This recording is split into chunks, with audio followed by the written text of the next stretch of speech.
नमस्कार, DD news पर आप दो टूक देख रहे हैं। मैं हूं अशोक श्रीवास्तव। राजनीति में विवाद होते हैं, आए दिन विवाद होते हैं, हर रोज विवाद होते हैं। राजनीतिक पार्टियां विवाद खड़े करती हैं जब जब उनको लगता है कि इससे उनको कोई राजनीतिक लाभ होगा तो वो विवाद खड़े करती हैं। लेकिन पिछले कुछ समय से ऐसा लग रहा है कि भारत की कुछ पॉलिटिकल पार्टियों ने, भारत की कुछ राजनीतिक पार्टियों ने, राजनीतिक दलों ने, कुछ नेताओं ने जैसे ये पॉलिसी बना ली है, नीति बना ली है कि उनको बिना वजह आए दिन कोई ना कोई विवाद खड़ा करना है। विवाद हो या ना हो, लेकिन विवाद खड़ा जरूर करना है, क्योंकि उनको लगता है कि विवाद खड़े करके उनको कुछ राजनीतिक फायदा हो सकता है। अब देखिए ना, आज एक बेहद दुखद घटना घटी। महाराष्ट्र के जो डिप्टी सीएम है अजीत दादा पवार, आज एक विमान दुर्घटना में उनकी दुखद मृत्यु हो गई।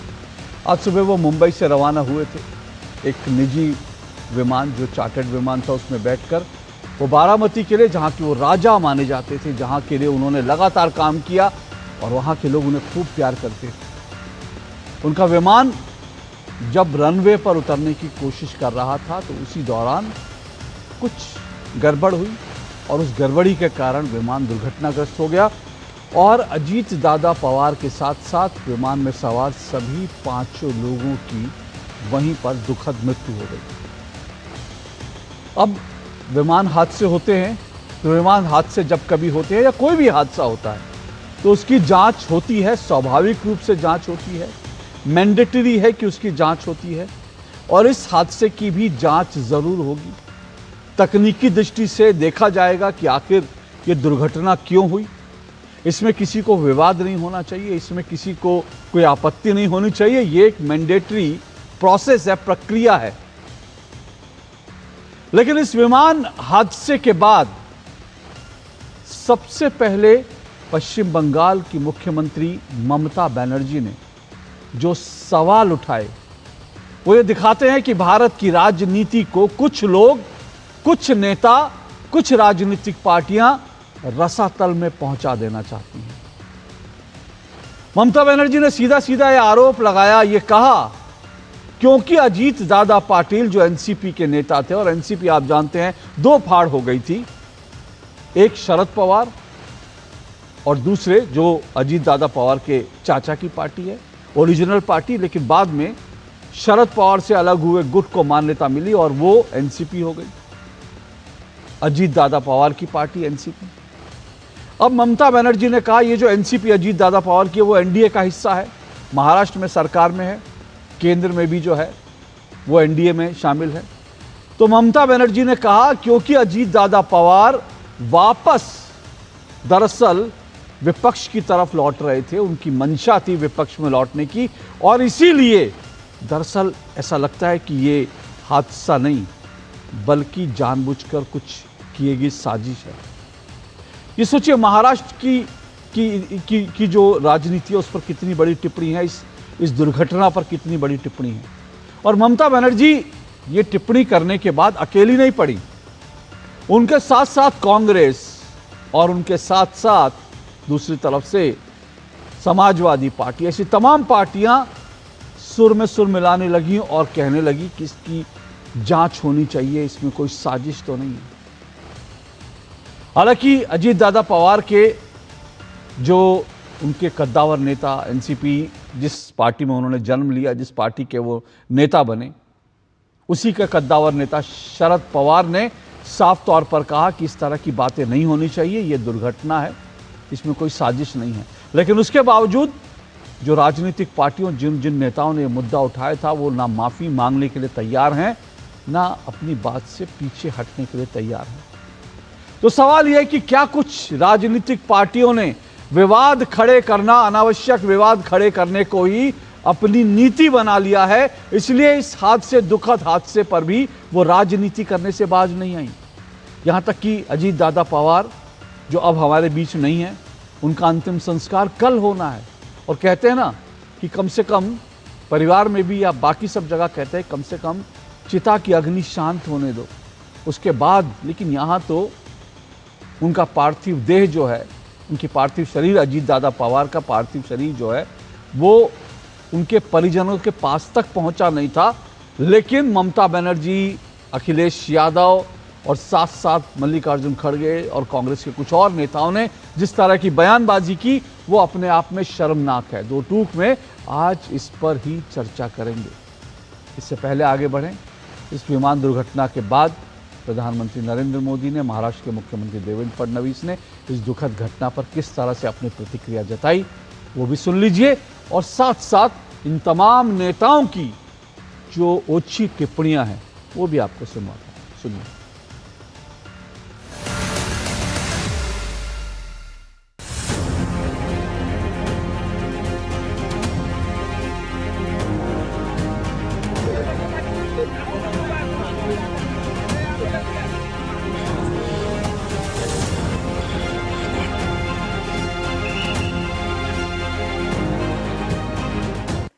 इस दुर्घटना ने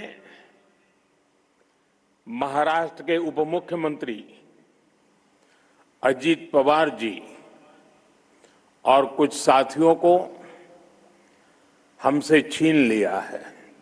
गांवों के जीवन को बेहतर बनाने के लिए उन्होंने हमेशा आगे बढ़कर काम किया। मैं अजीत पवार जी के परिवार के प्रति संवेदना व्यक्त करता हूं। हम सभी के लिए इस प्रकार के जननेता को खोना एक अपरिमित इस प्रकार की हानि है। व्यक्तिगत मेरे लिए वो एक बहुत ही दमदार और दिलदार इस प्रकार के मित्र थे। अजीत दादा पवार जी का प्लेन एक्सीडेंट में दुर्दैवी मृत्यु हुई है, ये हमारे लिए बहुत ही बेहद दुखद है।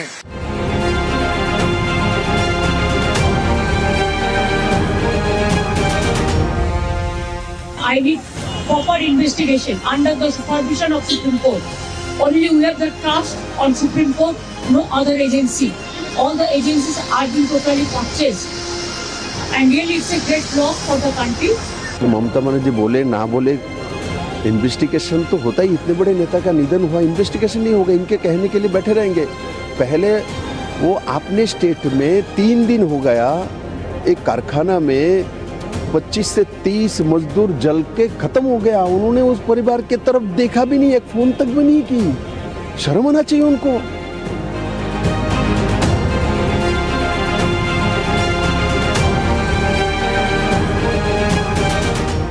जांच तो होना चाहिए, क्योंकि ऐसा एक्सीडेंट हुआ है जो अननेचुरल है। नहीं, जांच तो होनी है क्योंकि डीजीसीए ने तो इनिशिएट किया ही है, तो इसमें अलग से कुछ बोलने की आवश्यकता नहीं है। तो मैं समझता इसमें पूरा ध्यान देना पड़ेगा और किस सर्कमस्टेंसेस में ये सब हादसा हुआ है इसकी तहकीकात तो निश्चित तौर पर होगी।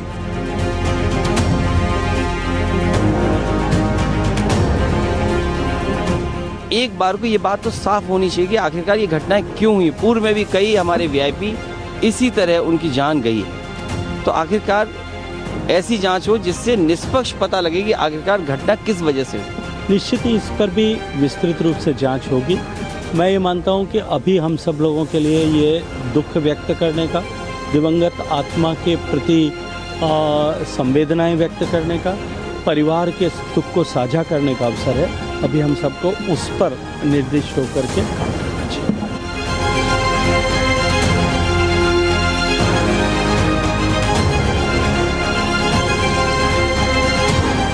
ये हादसा हुआ क्यों?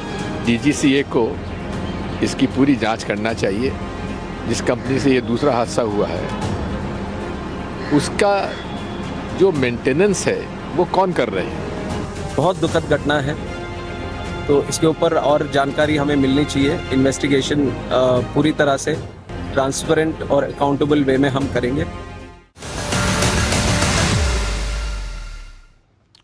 तो विपक्ष के नेता तमाम तरह की कॉन्स्पिरेसी थ्योरीज दे रहे हैं और सबसे जो खतरनाक थ्योरी, सबसे खतरनाक जो कॉन्स्पिरेसी थ्योरी है वो ममता बनर्जी ने दी। उन्होंने कहा कि दरअसल अजीत दादा पवार एक बार फिर से विपक्षी खेमे की ओर लौटने के लिए सोच रहे थे, इसीलिए इस तरह की साजिश रची गई। इशारा किस तरफ है ये बताने की जरूरत नहीं, आप अच्छी तरह से समझ सकते हैं कि उनका इशारा किस तरफ है। बल्कि ममता बनर्जी तो यहां तक कहती हैं कि विपक्ष के नेता भारत में सुरक्षित नहीं है।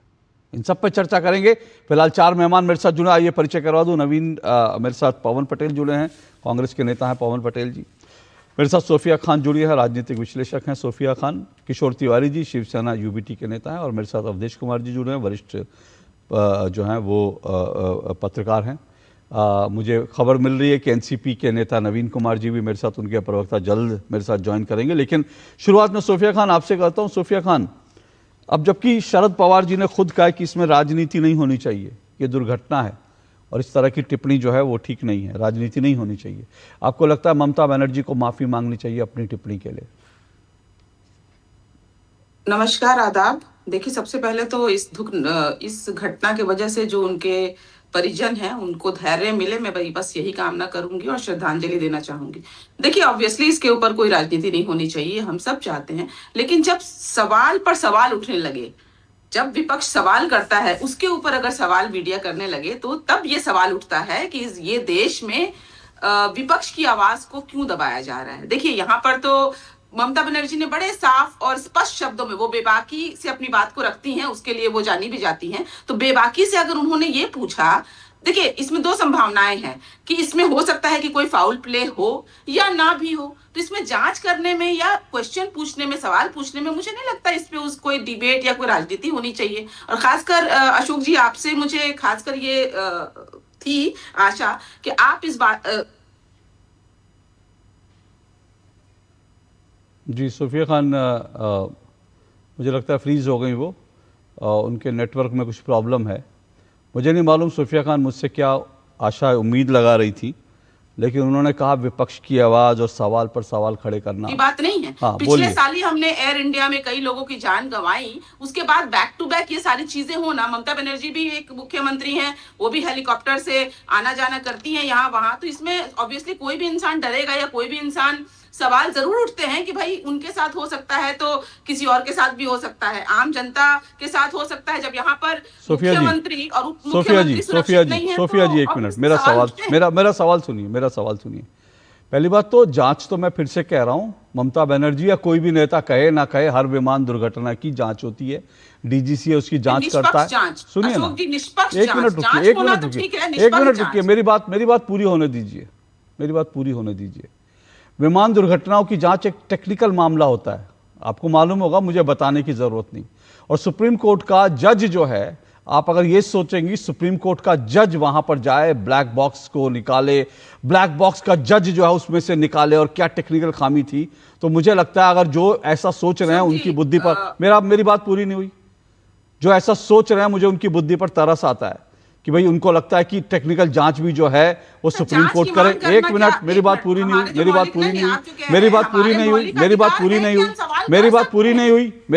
नहीं हुई।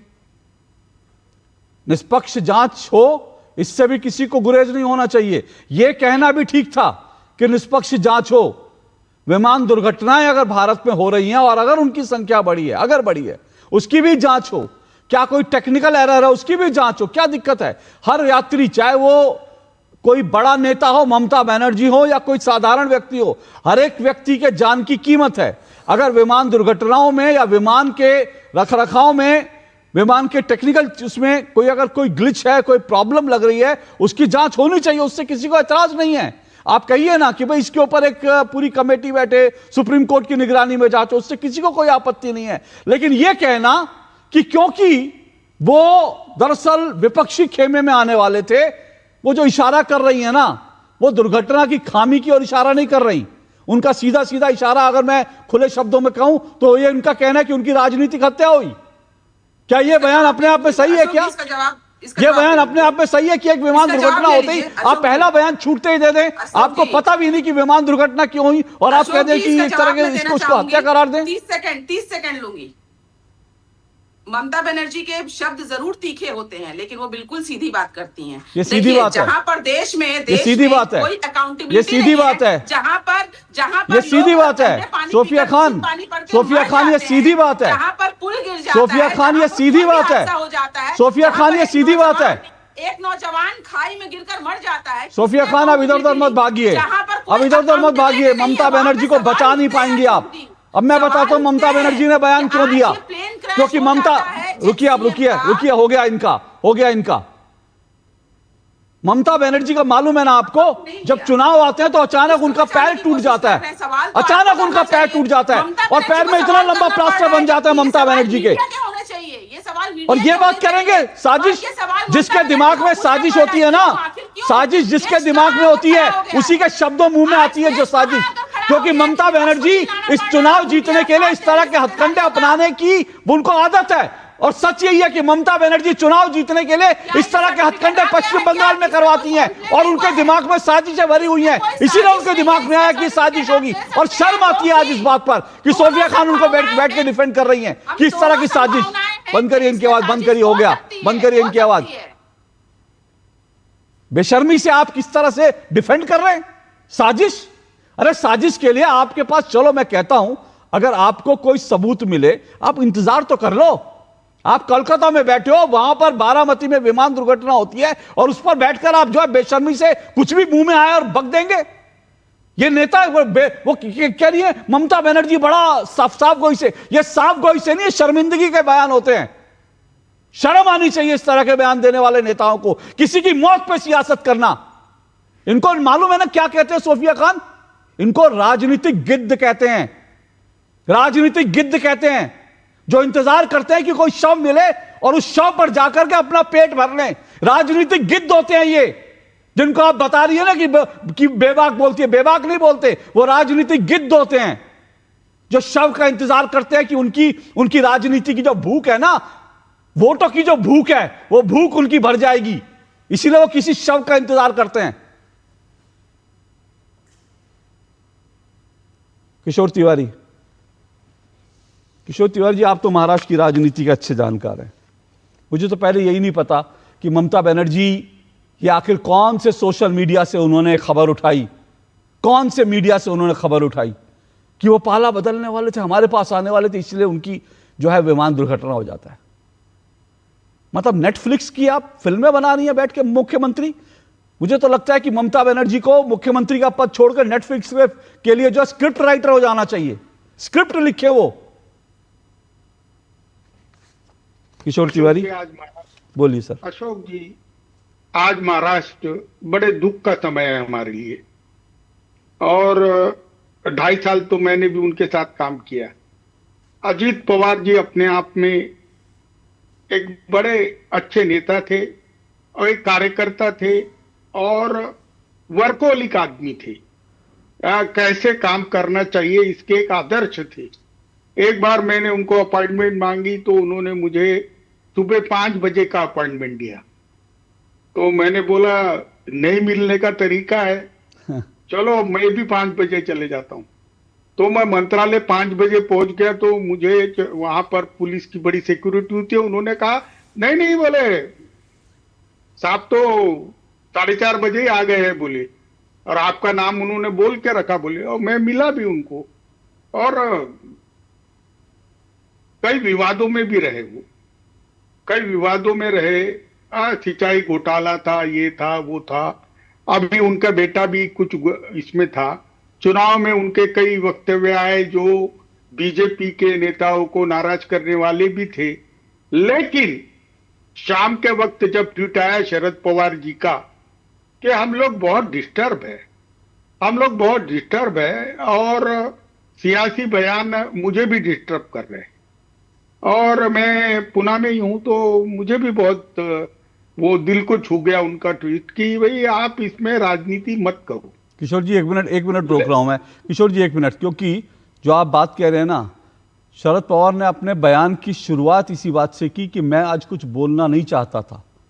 ये उन्होंने अपने बयान, जो उनका आप ट्वीट की बात कर रहे हैं उनका बयान सुनिए। अपने बयान में उन्होंने कहा, उन्होंने एक बार भी कैमरा फेस नहीं किया, उनके दर्द को समझा जाना चाहिए। और उन्होंने ये कहा कि मैं आज कुछ बोलना नहीं चाहता था, लेकिन जिस तरह की राजनीति हो इसलिए उन्होंने समझा कि आकर बोला जाए कि इस तरह की कम से कम, क्योंकि घर में किसी का निजी व्यक्ति का घर में किसी आपके परिवार के व्यक्ति का शव पड़ा हो और बाहर लोग इस तरह की जो है ओछी बातें करें, तो घर का जो सबसे बुजुर्ग व्यक्ति होता है उसको आकर इस तरह से करना पड़ता है। यही शरद पवार ने किया। बोलिए सर। नहीं, मैं शरद पवार जी के साथ हूँ, उनके दुख में भी साथ में हूँ।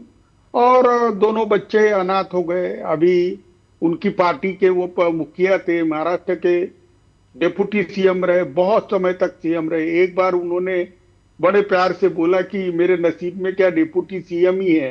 लेकिन इस दुख बड़ी घड़ी में पहला बयान ही आता है कि वो एनडीए में शामिल होने वाले थे, इसलिए एयर कैश की चौकसी हो। तो मैं इस मूड में नहीं हूँ। मेरी एक ही बात है अशोक जी, हम लोग व्यतीत है, लेकिन है ना, आज जब राजनीति हुई है तो एक कुछ बातें बुनियादी है। जैसे बारामती का एयरपोर्ट जो है वो एयरपोर्ट अथॉरिटी के अंडर नहीं आता है, वो एयर ट्रैफिक वालों के पास आता है और वो जिले का नहीं है। इसलिए तो बड़ा प्रश्न है, पुणे के जिले में दूसरा एयरपोर्ट भी इंटरनेशनल क्यों नहीं किया या नेशनल क्यों नहीं है। लेकिन ये जो विमान की प्राइवेट कंपनियां हैं, तो अभी क्या है, महाराष्ट्र में कोड ऑफ कंडक्ट लगा है जी, और वो इलेक्शन के कैंपेन के लिए आ रहे थे, तो कोड ऑफ कंडक्ट रहते हुए आप सरकारी वाहन का उपयोग नहीं कर सकते। बिल्कुल। और तो ये क्या चल रहा है ये। और मुझे बताइए, वो एवीआर का जो विमान था, वो विमान 23 में उसको आग भी लग गई थी बंबई में, भुवनेश्वर से आते वक्त। तो मुझे, या साउथ से आ रहा था, तो मुझे क्या बोलना है कि ये सब डिस्कशन 2 दिन के बाद भी कर सकते थे। नहीं सर, मैं तो ये कह रहा हूँ, नहीं आप बिल्कुल ठीक कह रहे हैं सर। मैं तो ये कह रहा हूँ, मान लीजिए महाराष्ट्र में एयरपोर्ट जो है, अगर ये भी है कि वो रनवे जो है टेबल टॉप था, उसमें समस्या आती है, ये भी टेबल टॉप रनवे होना एक समस्या होती है। वेंचर जो VSR वेंचर का विमान था उसको लेकर, ये सारे सवाल हर दुर्घटना के बाद उठते हैं और इन दुर्घटनाओं से ऐसे सवालों का हमको उत्तर भी ढूंढना चाहिए और हमको अपने व्यवस्था को बेहतर बनाने का काम भी करना चाहिए। इसमें कोई आपत्ति किसी को नहीं हो सकती कि भाई कैसे और हम अपना सिस्टम मजबूत बनाएं ताकि ऐसी दुर्घटनाएं ना हो, फिर चीजें रिपीट ना हो। इन सब सवालों में मुझे किसी को आपत्ति नहीं होनी चाहिए। लेकिन मुझे लगता है आपत्ति सिर्फ इस बात पर है कि आप ये कहें कि भाई वो क्योंकि हमारे खेमे में आने वाले थे इसलिए उनका विमान दुर्घटनाग्रस्त हो गया। आपत्तिजनक ये है सर। देखिए, नहीं, महाराष्ट्र के अंदर जनता को इस बातों से शौक लग रहा है। और मैं सब नेताओं को, जो विपक्ष के नेता हैं, मैं भी विपक्ष में ही हूँ, हाँ, हमारे उनकी पट्टी नहीं थी, हम आलोचना भी करते थे, लेकिन ये समय नहीं है, ये समय नहीं है। मुझे बहुत सारे सवाल है कि अकाउंटेबिलिटी फिक्स होना चाहिए, ये होना चाहिए, कि ये सब चीजें, इससे बीजेपी ने ये साजिश की या एनडीए में आने वाले थे इसलिए उनको मार दिया गया है, ये बड़े संगीन आरोप है और ये आरोप डिस्टर्बिंग है। और इस आरोप पे बहस भी होना मुझे लगता है कि एक शोकपूर्ण वातावरण में मुझे भी मेरे जीवन की शोकांतिका ही लग रही है। क्या है सर? अजीत पवार जी को नहीं सर, पता क्या है किशोर जी, आप तो बहुत वरिष्ठ हैं, है क्या, देखिए कि इस तरह की चीजें, कोई भी दुर्घटना होती है ना, या कुछ भी इस तरह के जो हादसे होते हैं, और आज से नहीं है, ये भारत में इस तरह के नेताओं की, कई बड़े नेताओं की मृत्यु जो है बड़े संदिग्ध हालात में हुई, उसके बाद पब्लिक के अंदर अफवाहें जो हैं वो फैलती रहती हैं। वो होता है पब्लिक के अंदर जो है, पब्लिक को तो आप रोक नहीं सकते, जितने मुंह उतनी बातें होती हैं। तो पब्लिक की ओर से कुछ उल्टा सीधा कहा जाता है, अरे इसने मरवा दिया, ये कर दिया, वो कर दिया। तो पब्लिक की ओर से अफवाहें फैलती हैं, वो एक अलग बात है। लेकिन अब मैं कह रहा हूं, जो पब्लिक काम करती है अफवाहें फैलाने का काम, अब वो देश के बड़े नेता, मुख्यमंत्री कर रहे हैं। मुझे इस बात पर आपत्ति है कि भाई वो काम पब्लिक पे छोड़ दो ना, पब्लिक का काम है, पब्लिक अफवाहें फैलाने वाला काम है। लेकिन आप मुख्यमंत्री हैं भाई एक प्रदेश की, आप देश की प्रतिष्ठित सम्मानित नेता हैं, आप इस तरह से अफवाहें फैलाने का काम आपने अपने जिम्मे ले लिया। ये काम मुख्यमंत्री का या नेताओं का काम अफवाहें फैलाना नहीं है। पवन पटेल जी क्या कहेंगे सर आप? दुखद है तो सबसे पहले जी दादा पवार जी के इस तरह समय चले जाने से, इस दुखद निधन पर मैं अपनी संवेदनाएं व्यक्त करता हूं। प्रार्थना करता हूं कि उनके परिवार को इस दुख को सहने की ताकत दे। और अपूर्णीय क्षति है किसी भी परिवार के लिए, किसी भी जिस तरह वो राजनीतिज्ञ थे अपनी पार्टी के लिए, इसमें कोई दो राय नहीं है। हर व्यक्ति को दुखी है, उससे पीड़ित है। लेकिन आज बड़ी समस्या इस बात की है कि अगर इस टाइप की घटनाएं घट रही हैं, अगर इस टाइप से हालात हो रहे हैं, अभी आपने बोला कि अभी कम से कम अभी 2 दिन रुक लेना चाहिए, 3 दिन रुक लेना चाहिए, तो एयरक्राफ्ट इन्वेस्टिगेशन ब्यूरो जो है उसने जांच चालू कर दी है। अगर उसने जांच चालू कर दी है तो फिर आपके हिसाब से तो उस जांच को उस एंगल से करना ही नहीं चाहिए। इन्वेस्टिगेशन जांच की जरूरत नहीं। अगर हम उसको मान लें कि एक हादसा है, दुर्घटना है, तो जांच करने की कोई जरूरत ही नहीं है। अगर आप भी बोल रहे हैं कि जांच होनी चाहिए, हम भी बोल रहे हैं कि जांच होनी चाहिए, हर व्यक्ति का बोलने का अलग अलग ढंग से है। अगर पहले जांच हुई है इसी एयरक्राफ्ट का जो करीब 2023 में 2-2.5 साल पहले एयरक्राफ्ट एक हुआ था, 20 से 2 टुकड़ों में टूट गया था, आपके शायद बंबई में हुआ था, उसकी जांच की रिपोर्ट आज तक नहीं आई है। अभी रूपाणी जी जिस एयरक्राफ्ट अहमदाबाद वाले में क्रैश हुए हैं, 12 जून 15 जून 25 तारीख मुझे याद नहीं है, उसमें उसकी भी जांच आज अभी तक उसकी जांच आई नहीं है, जांच की रिपोर्ट का पता ही नहीं चला है। तो मेरा निवेदन इतना है कि अगर ममता बनर्जी बोल रही है, कोई भी व्यक्ति बोल रहा है, किसी के दिमाग में, किसी के दिल में अगर लग रहा है कि इस तरह के इन्वेस्टिगेशन होना चाहिए, तो मुझे नहीं लगता कि इसमें कोई आपत्ति होनी चाहिए, इसमें कोई ऐसे चर्चा वाली बात होना चाहिए या यह कह देना चाहिए कि राजनीति की बात है। हम कहते हैं किसी की भी दुख, किसी की पीड़ा सही बात है, जायज है, उस दुख की अपूर्णी क्षति वो पूरी नहीं हो सकती है। लेकिन हम कहते हैं कि जब अभी तक इतनी सारी जांचें हुई, उन जांच का 2-2 साल अभी आज तक रिपोर्ट नहीं आती, पता नहीं चलता, अगला फिर से हो जाता। कम से कम कोई अगर दुर्घटना होती है, उस दुर्घटना से हमें कुछ ना कुछ तो सीख लेनी चाहिए ना। अगर उस दुर्घटना से सीख नहीं लिया, उसमें बताया जा रहा है कि मेडे कॉल नहीं किया है, इमरजेंसी का कुछ संकेत नहीं किया, पहले बोला कि 3 किलोमीटर की विजिबिलिटी है, फिर बाद में पायलट बोल रहा कि हमें कुछ दिखाई नहीं दे रहा, तो कहीं ना कहीं कुछ ना कुछ तो चूक हुआ है ना। इसी तरह वो बड़े एयरक्राफ्ट के जिसपे 250 लोग 300 लोग मर गए, उसका बोलते दोनों इंजन के पावर स्विच को बंद कर दिया गया था, तो अब हम ये कहते हैं कि हमें जांच करनी नहीं चाहिए। तो मुझे तो लगता है कि अगर कोई दुर्घटना होती है, उसकी जांच हर एंगल से होनी चाहिए। पवन जी सुनिए सर, पवन जी पूरे आदर, पवन जी सुनिए, आज मैं भी आज की डिबेट में कोई बहुत, मुझे नहीं लगता कि किसी को उत्तेजित होना चाहिए, मैं भी नहीं होना चाहता हूं। आपने जो बात कही, पहली बात तो मैंने कतई नहीं कहा कि 1-2 दिन रुकना चाहिए जांच के लिए, ये मेरे शब्द बिल्कुल नहीं है। मैंने कहा कि राजनीति के लिए 1-2 दिन रुका जा सकता था। मेरा भाव ये है, मैं किसी जांच को रोकने की कतई बात नहीं कर रहा हूं। जांच, और ये जो आप जो सवाल उठा रहे हैं ना, मैं कह रहा हूं कि उन सवालों से भी किसी को परहेज नहीं होना चाहिए। व्यवस्था चाक चौबंद हो, और अगर कोई गड़बड़ी है, चाहे वो विमान कंपनी की कोई गड़बड़ी है या डीजीसीए की कोई चूक है, किशोर जी ने जिस तरह से सवाल उठाए, उन सारी चूकों पर चर्चा हो, उससे किसी को आपत्ति नहीं है। मेरी आपत्ति सिर्फ और सिर्फ जांच, फिर से कह रहा हूं, जांच होती है और हर आदमी, आपने बिल्कुल ठीक कहा, हर आदमी अपने अपने हिसाब से जांच की बात कर, मुझे उस सब में कतई आपत्ति नहीं है। लेकिन मैं कहूं कि आप उसको पहले से ही एक राजनीतिक साजिश का मुलम्मा चढ़ाने की कोशिश करेंगे, तो मुझे लगता है वो दुखद है। नेताओं को वो नहीं करना चाहिए, क्योंकि इससे जो है देश का माहौल खराब होता है और आप माहौल खराब करने की कोशिश कर रहे हैं। मेरा सिर्फ ये है, और मैं किसी जांच से रोकने के मैंने बात नहीं कही। एक छोटा सा ब्रेक ले रहा हूं, मैं फिर अवधेश जी के पास भी आऊंगा और मैं फिर लौटता हूं सबके पास इस छोटे से ब्रेक के बाद।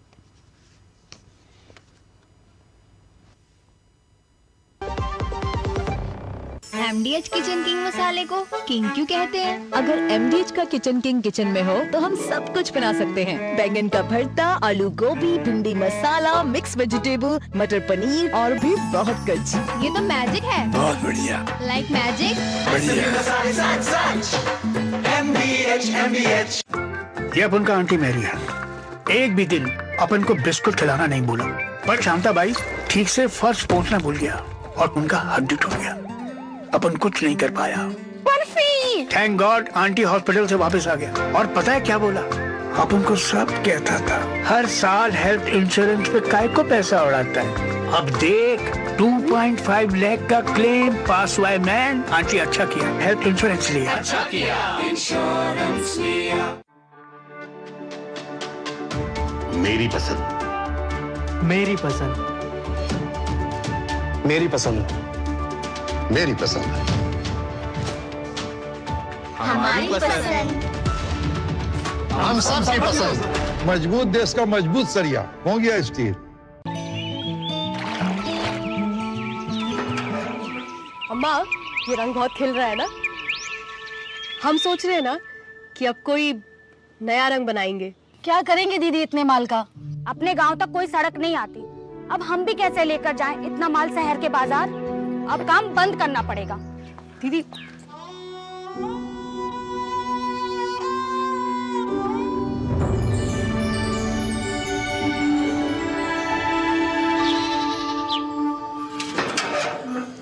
साथी महिला समूह यही है ना? जी दीदी, मुझे अपने स्टोर के लिए कुछ ऑर्डर देना था। लेकिन आप यहाँ तक पहुँची कैसे? गांव तक सड़क आ गई है ना? आइए ना, कौशल्या दीदी, अंदर वाला स्टॉप है। सड़क ये दोस्त है मेरी। LIC युवा प्रोफेशनल्स के लिए लाए हैं नव जीवन श्री। करें नियमित प्रीमियम का भुगतान, जीवन बीमा का आनंद लें, प्राप्त करें प्रीमियम के प्रतिशत पर गारंटीकृत एडिशंस, अपने वित्तीय लक्ष्यों के अनुरूप मैच्योरिटी पर गारंटीकृत धनराशि पाएं। मौजूदा पॉलिसी धारकों के लिए आकर्षक अतिरिक्त लाभ। आज ही खरीदें। इच्छाओं की कोई उम्र नहीं होती, आज हो या कल आंखों में हरदम चमकती, कल भी रहे आज के ठाट, ना हो टेंशन रिटायरमेंट के बाद, हाँ करनी है तैयारी NPS जरूरी है। छोले बने तो गोल्डी छोले मसाले, जहाँ जाए रिश्ते बनाए। गोल्डी लाए हैं फ्रेश लॉक टेक्नोलॉजी, जो रखे मसालों को हर समय फ्रेश। दो टूक आप देख रहे हैं, दो टूक में हम चर्चा कर रहे हैं विवाद की नीति और हादसे पर भी राजनीति। और जिस तरह से अजीत दादा पवार का विमान आज दुर्घटनाग्रस्त हुआ बारामती में, उसके बाद एकदम से इस घटना की खबर आते ही, इस हादसे इस दुर्घटना की खबर आते ही राजनीति शुरू हो गई और इसको कई कई तरह की कॉन्स्पिरेसी थ्योरी में इसको गढ़ने की कोशिश की जा रही है। जांच शुरू हो गई है, जांच होगी और जांच में ये भी मालूम होगा कि दरअसल हादसा क्यों हुआ। लेकिन इस हादसे को साजिश कहने की जो जल्दबाजी हुई है, उन्हीं सब पे सवाल उठा रहे हैं। चार मेहमान मेरे साथ जुड़े हुए हैं। मेरे साथ पवन पटेल कांग्रेस के नेता हैं, किशोर तिवारी शिवसेना UBT के नेता हैं, सोफिया खान राजनीतिक विश्लेषक हैं, अवधेश कुमार जी वरिष्ठ पत्रकार हैं। अवधेश जी, क्या आपको भी लगता है भारत में विमान दुर्घटनाएं जिस तरह से हो रही हैं, थोड़ा ये खतरा और कुछ टेक्निकल चीज़ें हैं जो शायद जिसकी अनदेखी हो रही है, उसकी वजह से क्या भारत के जो है आसमान सुरक्षित नहीं रहे? देखिए, इस पर तो बात करेंगे, लेकिन क्या आपने जो प्रश्न किया है उसी ढंग से हमारे नेताओं ने इस विषय को उठाया है गंभीरता से? अगर ममता बनर्जी ये उठाती कि जिस प्रकार के विमान हादसे हो रहे हैं उसकी ठीक से जांच हो, लोगों के जीवन की सुरक्षा हो, उस पर प्रश्न उठता है। अहमदाबाद में हो गया, उसकी जांच रिपोर्ट अभी तक नहीं आई।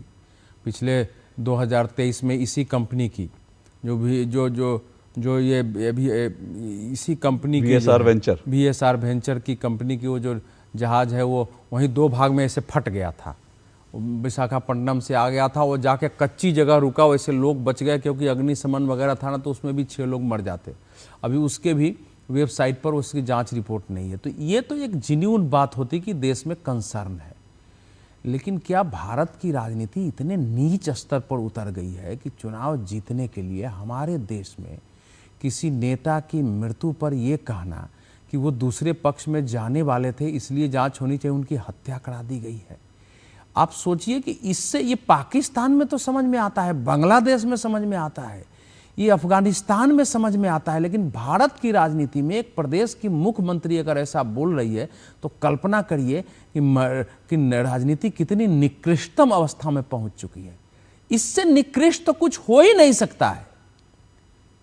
आप ये कल्पना से परे है। अभी तक कम से कम भारत में किसी के पाला बदलने, इधर जाने के कारण हत्याओं का न तो किसी पर कोई, ये इधर उधर तो काना फूसी तो हो जाती थी छोटी मोटी, लेकिन कभी सीरियस लेवल पर इस प्रकार से बात की गई हो, ये तो पहली घटना है ऐसा। अच्छा, वो भी पॉलिटिकल सिचुएशन देखिए ना, अजीत दादा के इस समय अगर हत्या करा देने से किसको क्षति होगी? वो तो सरकार अस्थिरता का प्रश्न हो जाएगा ना, सामान्य घटना थोड़े होगी। एक स्थिर सरकार चल रही है, दोनों उप मुख्यमंत्री मुख्यमंत्री में तालमेल है, ठीक ढंग से चल रही है, लंबा एक महाराष्ट्र की राजनीति में एक लंबी पारी का गठबंधन बना हुआ है जो बाएं दाएं जाने के सिचुएशन में नहीं है, तो उसके आधार पर ये कह देना, तो ये तो मैं समझता हूं कि इसके बाद कुछ है ही नहीं शब्द। जितने दर्दनाक स्तब्ध करने वाली अजीत पवार जी का ये निधन है, उससे ज्यादा दर्दनाक स्तब्ध कर देने वाली और विचलित करने वाली, दिल को दहला देने वाली इस पर राजनीति है कि लाशों पर इस ढंग से कर्कश ध्वनि से राजनीति होगी। और किशोर जी की बात करें, वही बात कर रहे थे कि इस समय नहीं होना चाहिए। वो जाने वाले थे, मान लो बार बार, हालांकि उनके मुंह से एनडीए निकल जा रहा था, एनडीए से जाने वाले की जगह उनको कहना था कि एनडीए से एनडीए में जाने वाले थे। तो किशोर तिवारी भी वही बात कह रहे हैं, लेकिन थोड़ा अभी इस समय जरा बच के कि वो वहां से मिले हैं, ये शर्मनाक है। ये पत्रकार रहे हैं, क्या ये संभव है? ये कल्पना भी की जा सकती है। शरद पवार नहीं भी बोलते तो आप छोड़ दीजिए ना, ये कल्पना भी की जा सकती है। भारत में हम लोगों ने संजय गांधी का जो विमान दुर्घटना हुआ था 1980 में, उस समय टेलीविजन नहीं था, लेकिन हम लोग उस समय छात्र जीवन में थे, हमने सुना कैसे उसकी घटना हुई है। और जो वाई राजशेखर की थी, उस समय तो कहा गया था कि सोनिया गांधी जी ने करवा दिया, उसकी लोकप्रियता हो रही थी। लेकिन कभी कोई मेरे सोशल मीडिया पर चल जाएगा, लेकिन कभी सीरियस लेवल पर आपने संजय गांधी का जिक्र, किशोर जी आप रिस्पॉन्ड कीजिएगा उससे पहले आपने, क्योंकि संजय गांधी का जिक्र किया इसलिए मैं बताऊं, बिल्कुल 1980 की घटना है। और जब संजय गांधी का विमान जो है सफदरजंग के पास दुर्घटनाग्रस्त हुआ था, और उस वक्त मैं तो बहुत छोटा था, और मुझे याद है हम लोग तब लक्ष्मीबाई नगर में रहते थे। सफदरजंग से बिल्कुल लगी हुई कॉलोनी है, सफदरजंग के साथ लगी लक्ष्मीबाई नगर है। उस समय आम लोगों के बीच ये चर्चा थी, आम लोग ये कह रहे थे कि वहां इंदिरा जी आई थी और उन्होंने संजय गांधी जी का जो शव था उनकी जेब से सबसे पहले एक चाबी निकालने के लिए आई थी। आम लोगों के बीच चर्चा थी कि भाई वो इंदिरा जी उनके शव के पास है, उनको बेटे की मृत्यु की ज्यादा चिंता नहीं थी, लेकिन उनकी जेब में कोई चाबी थी, उस चाबी को लेकर के, सेफ की चाबी थी, उस चाबी को लेकर वो इंदिरा जी भाग गई।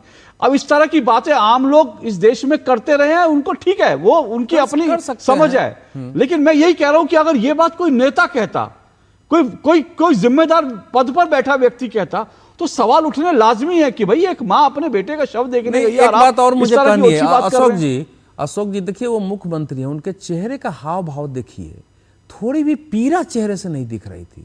और कल प्रधानमंत्री जा रहे हैं, गृह मंत्री जा रहे हैं, उनके पास भी चार्टर प्लेन है, वो आज जा सकती थी देखने। अगर उतनी ही पीड़ा थी तो ममता बनर्जी भी वहां पहुंच सकती थी, उसमें तो कोई समस्या थी नहीं। तो उसके प्रति उनकी नहीं है, न उनके जाने का आज का कार्यक्रम था, न एक चेहरे पर पीड़ा थी उनके चेहरे पर दिखाई दे रही थी। और सीधे सीधे ये कहना, तो ये तो मैं समझता हूं कि ये तो इसके विरुद्ध तो भारत के सभी नेताओं को खड़ा होना चाहिए कि हमारा राजनीतिक विमर्श इस स्तर पर चला जाएगा। हमारे मतभेद हो सकते हैं, लेकिन क्या हम एक दूसरे की हत्या कराते हैं? लेकिन इसका सच्चाई क्या है? क्योंकि पश्चिम बंगाल की राजनीति में जो वामपंथियों के समय से या थोड़ा बहुत नक्सलिज्म जब से शुरू हुआ है, वहां राजनीतिक हत्याओं का एक कल्चर है, वहां वो कल्चर पैदा हो चुका है। चाहे केरल में आप देखिए, वहां पॉलिटिकल मर्डर का एक केरल है, आप लंबी श्रृंखला है राजनीतिक हत्याओं की वहां तो, लेकिन लोकल लेवल पर है, जिला के स्तर पर हो रहा है वहां।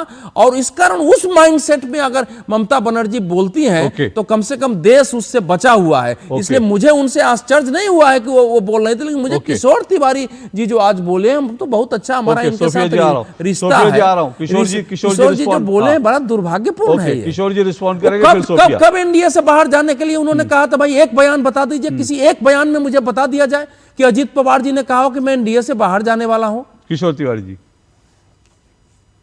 अवधेश जी को समझने में कुछ गैर समझ हुआ या मेरे बोलने में, क्योंकि मैं भावाविश हो गया था। अजीत पवार ये मेरे बहुत पुराने मित्र है, इसलिए आज मैं डिस्टर्ब भी बहुत हूं। लेकिन मैं एक बात बताता हूं कि महाराष्ट्र के अंदर ना तो वो एनडीए को छोड़ के जाने वाले थे, उनके बच्चे पे आरोप हुए थे, लेकिन ऐसी कोई परिस्थिति नहीं है महाराष्ट्र में कि वो एनडीए छोड़ के जा रहे थे। एक बात। दूसरी बात, मैंने जो मुद्दा निकाला था वो मुद्दा था कि प्रोटोकॉल अगर है या कोड ऑफ कंडक्ट लगा हुआ है तो आप प्राइवेट प्लेन हायर करने की जो कंडीशन है इसको विड्रॉ कीजिए। क्योंकि सीएम और डेप्यूटी सीएम तरीके चले जाते, मेरे ख्याल से सीएम को एग्जाम किया, पीएम को एग्जाम किया है। लेकिन ये किस्से बहुत हो रहे हैं महाराष्ट्र में, और महाराष्ट्र में नहीं पूरे भारत के परिप्रेक्ष्य में, तो इसको टालना चाहिए, ये मेरा बोलना था। दूसरी बात है कि मैं ये इंडोर्स नहीं करता कि महाराष्ट्र में ऐसा कोई कल्चर पनपेगा। मैं इंडोर्स ये भी नहीं करता कि वो एनडीए छोड़ के जा रहे थे इसलिए ऐसा कुछ किया गया, क्योंकि हादसे के अंदर तो 3-4 लोग जो गए हैं, दूसरे 5 लोग, उसमें से 3 लोग तो स्टाफ ही है। तो क्या स्टाफ अपनी जान खतरे में डालकर ऐसे प्लेन उड़ाएगा? तो बात ऐसी है कि हमने बचना चाहिए। हम ये मांग हम 4 दिन के बाद भी कर सकते थे और सिस्टम में सुधार लाने के लिए हम जरूर मांग करना चाहिए कि एयरपोर्ट अथॉरिटी के हाथ में रहना चाहिए और जिस प्लेन पे वीवीआईपी मूवमेंट ज्यादा है वहां पर रडार सिस्टम और ये सब कुछ अपडेट होना चाहिए। उसमें बहुत कुछ लाकुना है, एयरक्राफ्ट में भी लाकुना है, लेकिन आज का दिन ये नहीं है कि ये कहे कि एक साजिश के तहत अजीत पवार जी की हत्या की गई। मैं इसको इंडोर्स नहीं करता, ना तो मेरी पार्टी ने किया है। हम लोग व्यतीत है, हमारे बहुत करीबी संबंध थे बाला साहेब ठाकरे के परिवार से, शरद पवार जी के बहुत करीबी संबंध है और इस सब चीजों के वजह से इन आरोपों प्रत्यारोपों में महाराष्ट्र की कोई बड़ा नेता आया नहीं है। लेकिन एक बात है, सब लोग चाहते हैं कि गाइडलाइंस और डीजीसीए के पुराने रिपोर्ट भी आ जाए और इसको सब एयरपोर्ट को अपडेट किया जाए। ठीक है, वो बिल्कुल उसको वो आपकी मांग बिल्कुल जायज है और उस पर सवाल भी उठाने लोगों के बड़े जायज हैं। सोफिया खान जी बोलिए। अशोक जी, इनके पास अवधेश जी के पास पीड़ा नापोमीटर एक यंत्र है, वो मुझे आज पता चला कि वो ममता बनर्जी को पीड़ा है कि नहीं है वो उन्होंने नाप लिया बैठे बैठे। एनीवेज, पीड़ा है तभी उन्होंने आवाज उठाई, पीड़ा नहीं होता तो आवाज नहीं उठाती। और जैसा मैंने पहले भी कहा कि इस देश में जब भाजपा विपक्ष में थी तब वो लोग तो चिल्लाते थे, बड़ा हल्ला बोल करते थे कि देश में ये हो गया वो हो गया वो हो गया। अभी जो भी देश में घट रहा है उसकी अकाउंटेबिलिटी कौन लेगा? चलिए इस घटना का उस घटना से कोई संबंध नहीं, फिर भी मैं उठाना चाहूंगी। जब पहलगाम में आतंकी हमला होता है तब कोई अकाउंटेबिलिटी नहीं है, तब तो कोई पकड़ा नहीं जाता। पुलवामा में जो अटैक हुआ, अभी दिल्ली में जो ब्लास्ट हुआ, गंदे पानी पीकर लोग मर गए, उसकी अकाउंटेबिलिटी किसी ने नहीं। 2-4 दिन चर्चा होता है मीडिया में, उसके बाद सब भूल जाते हैं। तो ऐसे में ममता बनर्जी का आवाज उठाना और इसमें एक फाउल प्ले देखना, ये बहुत ही आम सी बात है। ममता बनर्जी ने जो सोचा वो बोल दिया। देखिए, परिवार में भी अगर 4 लोग होते हैं ना तो उनकी अलग अलग मानसिकता होती है, अलग अलग ओपिनियन होते हैं। मुख्यमंत्री कुछ भी बोल दे, जो मन में आए बोल दे, जो सोचा बोल दिया। फाउल प्ले नहीं है, ममता बनर्जी ने कहा कि फाउल प्ले है, तो अपनी अपनी विचारधारा है और हमें लगता है हर किसी को ओपिनियन को रिस्पेक्ट देना चाहिए। सोफिया जी, कौन सी विचारधारा होगी कि आगे कोई कहे कि हत्या करा दी गई है उनकी? ये कौन सी विचारधारा है? कल जो है कल पश्चिम बंगाल में किसी नेता की मृत्यु हो जाए, कहा जाए कि आपने हत्या करा दिया है, हम इस पर जांच कराएंगे। कैसे ऐसे राजनीति होगी क्या देश की? क्या हम अपने देश को कोलंबिया बनाना चाहते हैं, पनामा बनाना चाहते हैं, बनाना रिपब्लिक बनाना चाहते हैं अपने देश को? रहने दीजिए। इस प्रकार के नेता किसी राज्य के मुख्यमंत्री है, कैसे बात कर रही हैं आप? पूछना, सुनिए ये शर्मनाक है। मैं तो कहूँगा धूप मरने वाली बात है कि भारत में ऐसी स्थिति पैदा हो जाए। सोफिया खान, भारत में ऐसी स्थिति पैदा हो जाए। सोफिया खान, मैं एक ही बात कह रहा हूँ। बाकी प्लेन क्रैश पर अशोक जी, उस पर तो बहुत बात हो सकती है। मैं वही कह रहा हूँ भाई, प्लेन हादसे होते हैं, उसकी ठीक से जांच हो, उसकी सुरक्षा की व्यवस्था हो, लेकिन कितने भी व्यवस्था कर लेंगे। देखिए, हम लोगों ने कितनी व्यवस्था कर दे, अब 2023 में 109 दुर्घटनाएं दुनिया में हुई हैं। 2023 का हमने 109 दुर्घटना में 37 दुर्घटना है कि विमान उड़ते समय ही फट गया है और 30 जो है वो गिरने के बाद फटा है गया है। तो आप रोक नहीं पा रहे हैं, वो लाख कर ले रहे हैं, लेकिन दुर्घटनाएं हो जा रही हैं। लेकिन अब यह है कि कई बार अब उपचार उनको सभाएं करनी थी। कई बार अगर पायलट कुछ सुझाव देता है, जैसे मुझे वाई राजशेखर रेड्डी वाला आपको भी याद होगा कि बाद में खबर आई कि पायलट ने कहा उसमें, और वो सुनाई दे रहा है नीचे एटीएस को, पायलट ने कहा कि भाई आगे इस पहाड़ और जंगल के एरिया में आगे मौसम अच्छा नहीं, हमको नहीं जाना चाहिए। लेकिन वाई राजशेखर रेड्डी साहब ने कहा कि चलो, और उसके बाद दुर्घटना हो गई। तो कई बार हमारे नेता लोग ना, वो पायलट और वो कहता भी है कि समस्या, अरे चलो निकल जाओ, और लोग निकल भी जाते हैं, समस्याएं आती हैं। इन्होंने ऐसा किया होगा मैं नहीं मानता हूं, लेकिन ऐसा हो रहा था। इन सब चीजों से सीख लेने की जरूरत है। मैं फिर से कह रहा हूं, देखिए इस तरह की अफवाहें जो हैं, मैं अगर आज नहीं इस मूड में हूं, ना मैं चाहता हूं, ना आज देश का मूड ऐसा है, मैं ऐसी 50 घटनाएं गिनवा सकता हूं जहां पर किसी नेता की मृत्यु हुई और उसके बाद, मतलब मैं घटनाओं में नहीं जाता, मैं सिर्फ नाम गिनवा दूं अगर, ठीक है ना। राजेश पायलट, उनकी मौत पर, उनकी मृत्यु पर, उनकी दुर्घटना पर क्या क्या इस देश में कहानियां गई की थी कि उनका इसलिए हुआ क्योंकि उन्होंने ऐसा किया। और वो सब छोड़िए, लाल बहादुर शास्त्री, उनकी मृत्यु पर किस किस तरह की चर्चाएं हुई। तो मैं फिर से कह रहा हूं कि जब तक कोई ठोस चीज आपके सामने ना हो तब तक इस तरह की ओछी राजनीति नेताओं को नहीं करनी चाहिए।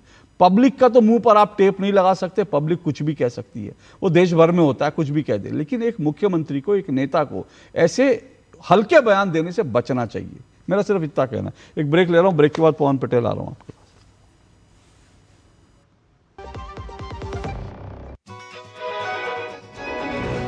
इस बार परीक्षा पे चर्चा का होगा एक नया रूप, कुछ नई जगहें और एक नया सफर, बच्चों तक पहुंचने का, उनकी कहानियों से जुड़ने का। ये हमने ऐसा अपने सपने में भी नहीं सोचा था कि नरेंद्र मोदी जी खुद हमसे मिलेंगे। यहाँ स्ट्रेस होगा कम और स्माइल्स होंगी ज्यादा। आपको मिर्च चाहिए तो मुझे चाय बनानी होगी। तो तैयार हो जाएं, आ रहा है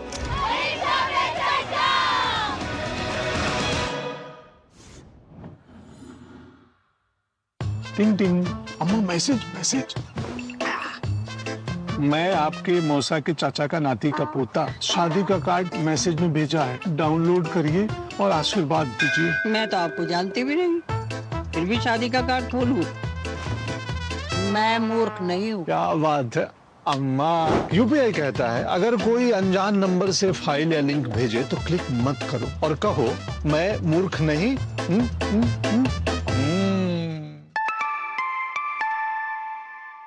जाइए आप भी किसी का टेस्ट लीजिए। विभाग अनेक, कंप्लेंट बॉक्स 1। किसी भी सरकारी दफ्तर, विभाग या बैंक से जुड़ी शिकायत के लिए pgportal.gov.in पर जाएं, रजिस्टर करें, संबंधित विभाग चुनें, शिकायत दर्ज करें और ट्रैकिंग आईडी नोट करें। एसएमएस या ईमेल पर एक्नॉलेजमेंट पाएं और शिकायत का जवाब सीधे मंत्रालय से प्राप्त करें। अब तक 1 करोड़ 12 लाख से अधिक भारतीयों ने भरोसा जताया। सीपी ग्राम्स, आपकी हर शिकायत का हल। अभी शिकायत दर्ज करें pgportal.gov.in। LIC युवा प्रोफेशनल्स के लिए लाए हैं नव जीवन श्री। करें नियमित प्रीमियम का भुगतान, जीवन बीमा का आनंद लें। प्राप्त करें प्रीमियम के प्रतिशत पर गारंटीकृत एडिशंस। अपने वित्तीय लक्ष्यों के अनुरूप मैच्योरिटी पर गारंटीकृत धनराशि पाएं। मौजूदा पॉलिसी धारकों के लिए आकर्षक अतिरिक्त लाभ। आज ही खरीदें। ये अपन का आंटी मैरी है। एक भी दिन अपन को बिस्कुट खिलाना नहीं भूला, पर शांताबाई ठीक से फर्श पोंछना भूल गया और उनका हड्डी टूट गया। अपन कुछ नहीं कर पाया। थैंक गॉड आंटी हॉस्पिटल से वापस आ गया। और पता है क्या बोला? अपन को सब कहता था हर साल हेल्थ इंश्योरेंस पे काय को पैसा उड़ाता है। अब देख 2.5 लाख का क्लेम पास हुआ है। मैन आंटी अच्छा किया हेल्थ इंश्योरेंस लिया। अच्छा किया इंश्योरेंस लिया। गोल्डी छोले मसाले, जहाँ जाए रिश्ते बनाए। गोल्डी लाए हैं फ्रेश लॉक टेक्नोलॉजी, जो रखे मसालों को हर समय फ्रेश। तो चलिए, विवाद की नीति और हादसे में भी राजनीति। जिस तरह से अजीत दादा पवार का विमान दुर्घटनाग्रस्त हुआ, हादसा हुआ, उस हादसे में जिस तरह की राजनीति ये खबर आते ही शुरू हुई, उसी पर हम चर्चा कर रहे हैं। 4 मेहमान मेरे साथ जुड़े हुए हैं। पवन पटेल जी बोलिए। देखिए, एक तो अगर ये जैसे आदरणीय अवधेश जी ने बोला, अभी अवधेश जी ने तो पूरी अपील ही कर दी कि ममता जी के बयान के खिलाफ पूरे नेताओं को एक हो जाना चाहिए, आवाज उठानी चाहिए, इतनी बड़ी अपील कर दी। यहाँ पे 5 लोग बैठे हैं, मुझे अवधेश जी के भी चेहरे पे कोई दुख और बहुत जरा नहीं दिख रहा, बाकी सबके चेहरे पे तो दिख रहा है। देखिए, यहाँ पे जो बात करने की बात है, 8 दिसंबर 2021 को सीडीएस जनरल बिपिन रावत जी का हेलीकॉप्टर क्रैश हुआ और उसकी जांच रिपोर्ट आई 3 साल बाद। अगर इसको फास्ट होना चाहिए, इसी कंपनी का जो एयरक्राफ्ट बॉम्बे में दुर्घटनाग्रस्त हुआ था, अगर उसकी जांच आ जाती तो हो सकता कोई ऐसी खामी थी जिसके कारण से ये एयरक्राफ्ट फिर से उस तरह हो, तो उसकी जांच भी अभी तक नहीं आई। 2017 से 2022 के बीच 34 विमान हादसे हुए, जिनमें 19 विमान हादसों में ह्यूमन एरर बोल करके पल्ला झाड़ दिया गया। तो मेरा मतलब यह है कि जो इस टाइप की घटनाएं घट रही हैं, उन घटनाओं को हमें ज्यादा ध्यान देना चाहिए बजाय कि किसी के बयान पे। हम कहते हैं हर व्यक्ति दुखी, हर व्यक्ति कोई ऐसा पैमाना नहीं है। बहुत लोग के आंसू दहाड़े मार कर रोते हैं, कहीं हर व्यक्ति को किसी के साथ ऐसी घटना होती है, अगर इंसान है, चेतना, तो उसे दुख होगा। कोई भी समाज, कोई भी धर्म, किसी भी पार्टी का व्यक्ति हो, विचारधारा अलग बात होती है, विचारधारा की लड़ाई अलग बात होती है। लेकिन अगर किसी के साथ ऐसी घटना होती है, मुझे नहीं लगता कि कोई व्यक्ति होगा जिसको दुख ना। आप ये चेहरा माप रहे हो कि अगर उस तरह का बयान दे रही हैं तो मुझे लगता है बयान नहीं देना चाहिए। अब मेरा निवेदन यही कि इस तरह का अगर जांच होते, निष्पक्ष जांच हो जाए, आगे ऐसी घटनाएं ना घटे। कितने बड़े बड़े हादसे इस तरह हो गए, कितने अपने लोगों को अपन ने खो दिया। तो अगर हम कहते हैं जांच से कोई निष्कर्ष निकलता है, जांच में कहीं ना कहीं गड़बड़ियां हैं, उसको हम कहते हैं कि निष्पक्ष जांच होने की अगर कोई बात कर रहा है किसी भी तरह से हो, लेकिन निष्पक्ष जांच हो और तुरंत जांच हो, जल्दी इससे किसी को एतराज, हाँ मैं आपको दे रहा हूँ, आपको मौका, मैं आपको मौका दे रहा हूँ, जिससे किसी को एतराज नहीं होना चाहिए। और ये भी ठीक है कि 3 साल में जांच रिपोर्ट क्यों आए, जांच रिपोर्ट पहले आए, हो सकता है कुछ सुधार के कदम हम उठा सकें, कुछ जिंदगियां बचा सकें। और इसमें भी कोई दो राय नहीं है कि देखिए सिर्फ अजीत दादा पवार ने, उसमें 4 लोग और थे। एक उसमें जो पायलट थी, महिला पायलट, उसकी जिंदगी सोचिए, शांभवी पाठक, और उनमें जो एक अटेंडेंट थी उनके बारे में सोचिए, जो पायलट थे, और जो इनके बॉडीगार्ड थे। ये सबकी जिंदगी, सबके परिवारों के ऊपर ये दुख की घड़ी आई है। तो इन सबके दुख में सबको शामिल होना चाहिए, इसमें कोई दो राय नहीं। और इसीलिए ऐसी घटना की पुनरावृत्ति ना हो, उसके लिए भी पर्याप्त कदम उठाए जाने चाहिए और सरकार से ये सवाल भी पूछे जाए। इस पर किसी को कोई आपत्ति नहीं होनी चाहिए। मैं फिर से दोहरा रहा हूँ अवधेश जी। देखिए, मैं इनकी सब बात का उत्तर नहीं दूंगा। जांच में ममता बनर्जी ने जांच की मांग नहीं की है। ममता बनर्जी ने ये कहा है कि हाई सुप्रीम कोर्ट के जज से क्या उनकी जांच हो, मतलब हत्या तो नहीं कराई गई है इस सरकार के द्वारा। उनका स्पष्ट यही कहना था कि चूंकि वो भाजपा का साथ छोड़ने वाले थे, इसलिए विमान को क्रैश करा के उनकी हत्या करा दी गई है। तो क्या ये देश इस प्रकार की जांच चाहता है? जांच तो होनी ही चाहिए, जांच हो, सुरक्षा के कदम उठाए जाए, प्राइमरी रिपोर्ट आ जाए, उस प्रकार से कदम उठे। इसके तो एक पायलट पर ही आया था कि वो शराब पी लिया था और उसमें था, और उसके बाद पता नहीं उस पर क्या कार्रवाई हुई। इस कंपनी के पायलट पर ही आया था। सारी बातें हैं, हम लोग कई बार प्लेन पर चलते हैं, हमको पता चलता है कि इसमें गड़बड़ी हो रही है, वो अलग विषय है। दूसरा है, अगर मैंने कहा है, मैं फिर कह रहा हूं कि देश एक बार आज ममता बनर्जी के उस वीडियो को देखे कि क्या पश्चिम बंगाल के मुख्यमंत्री के चेहरे पर दुख और व्यथा का कोई भाव है, उसको देखा जाए इस समय कि इतनी क्रूरता और निष्ठुरता से एक इतनी बड़ी त्रासदी को। देखिए अशोक जी, एक जब नेता धीरे धीरे परिपक्व होता है, अनुभवी करता है, वो शासन चलाने का परिपक्व होता है, राजनीति का होता है, उसमें मैच्योरिटी आती है, तो वो देश के लिए थाती होता है। क्योंकि आज वो व्यवहारिक निर्णय करने वाला नेता होता है, वो समाज को समझ चुका होता है, वो काम कराना जानता है। ये बहुत बड़ी क्षति है समाज की और देश की।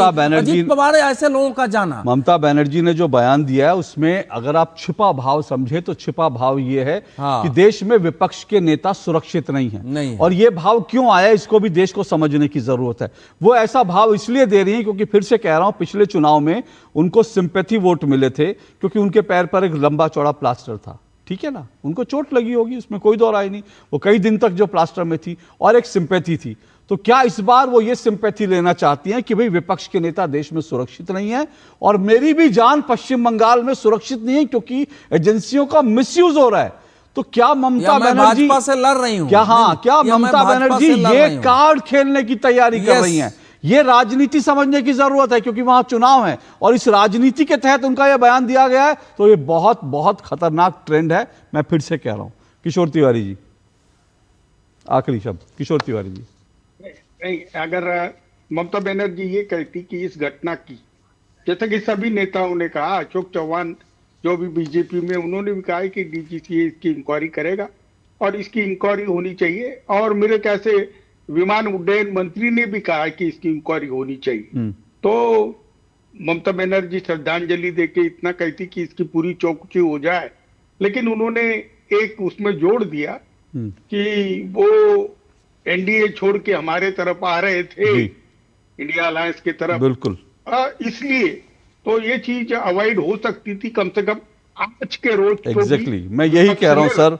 मेरा आज कार्यक्रम करने का सवाल, सरकार पे सवाल उठाने से हर एक को सवाल उठाने चाहिए, कोई हर्ज नहीं है। सुरक्षा हो, विमान यात्रियों की सुरक्षा हो, भारत का आकाश सुरक्षित हो, इस पे सवाल उठाइए खूब सारे, लेकिन राजनीति को इस स्तर पे मत ले जाइए कि देश में इस तरह से राजनीतिक हत्याएं मत कीजिए। ऐसा मेरा सिर्फ इतना ही कहना है। बहुत बहुत शुक्रिया सभी मेहमानों का। दो टूक में आज बस इतना ही। आपसे कल फिर मुलाकात होगी। इजाज़त दीजिए। नमस्कार।